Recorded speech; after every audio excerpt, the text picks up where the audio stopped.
Assalamualaikum warahmatullahi wabarakatuh.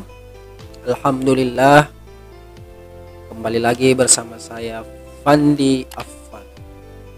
Di video kali ini saya akan memberikan tutorial tentang cara mengedit video yang suaranya itu ada efek seperti efek-efek echo, efek dalam ruangan kayak gitu.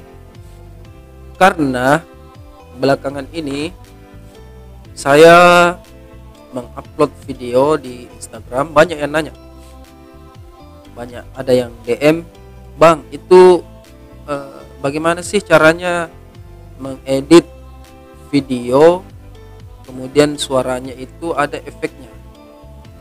Nah, kali ini saya akan memberikan tutorialnya. Sebelumnya sebenarnya saya pernah mengupload video tutorial tentang hal tersebut. Nah, cuma yang tutorial yang lalu itu menggunakan 3 aplikasi. Nah, untuk kali ini kita cuma menggunakan 2 aplikasi saja. Oke, kalau begitu kita langsung saja ke tutorial.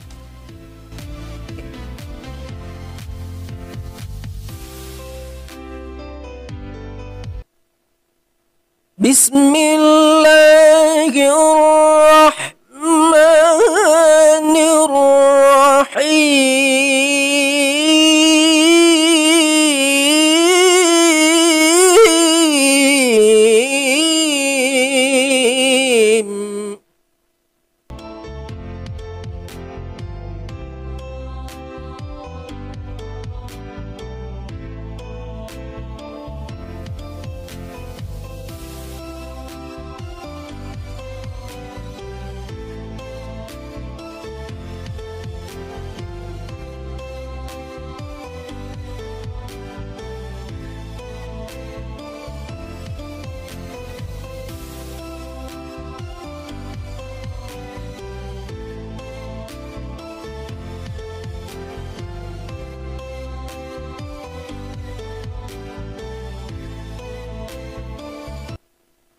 Bismillahirrahmanirrahim.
Bismillahirrahmanirrahim.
Oke, itulah tadi tutorial cara menambahkan efek suara pada rekaman video. Terima kasih banyak sudah menonton sampai habis. Jangan lupa subscribe, share, and comment. Share ya, kalau ada teman-teman yang membutuhkan tutorial ini. Terima kasih. Assalamualaikum warahmatullahi wabarakatuh.